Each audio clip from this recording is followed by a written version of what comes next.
ഒരുപാട് നിസ്കാരങ്ങൾ ഖളാ ഉള്ളവർ എന്ത് ചെയ്യണം? എത്ര നിസ്കാരങ്ങൾ അവർ നിർവഹിക്കണം? ഏറ്റവും ലളിതമായി പറഞ്ഞുതരാം. പൂർത്തിയായതിനു ശേഷം ഒരാൾക്ക് ഒരുപാട് നിസ്കാരങ്ങൾ നഷ്ടപ്പെട്ടിട്ടുണ്ട്. അതേ സമയത്ത് എത്ര നിസ്കാരം നഷ്ടപ്പെട്ടിട്ടുണ്ട് എന്നുള്ളത് കൃത്യമായി അവനിക്കറിയില്ല. അങ്ങനെയെങ്കിൽ അവർ ചെയ്യേണ്ടത് ആദ്യം എത്ര നിസ്കാരം നഷ്ടപ്പെട്ടിട്ടുണ്ടാകും എന്നുള്ള ഒരു ഏകദേശ ധാരണയിലെത്തുക.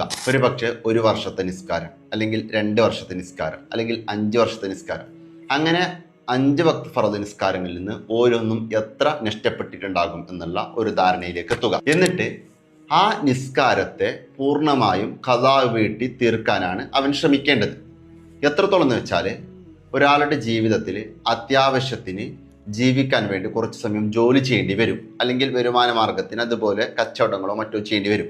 ആ സമയവും അതുപോലെ അത്യാവശ്യം ഉറങ്ങാനും ഭക്ഷണം കഴിക്കാനും ബാത്റൂമിൽ പോകാനും തുടങ്ങിയ സമയങ്ങളൊക്കെ ബാക്കി വെച്ച് മിച്ചം വരുന്ന സമയങ്ങളെല്ലാം നിസ്കാരം ഖളാ വീട്ടാൻ വേണ്ടി ഉപയോഗപ്പെടുത്തുകയാണ് അവൻ ചെയ്യേണ്ടത്. ഒരുപാട് പേരുടെ സംശയമാണ്. മാക്സിമം ആളുകളിലേക്ക് നിസ്കാരത്തിൻ്റെ വിഷയമാണ് ഇപ്പോൾ തന്നെ ഷെയർ ചെയ്ത് കൊടുക്കുക. ഒരുപാട് പുണ്യങ്ങൾ നിങ്ങൾക്ക്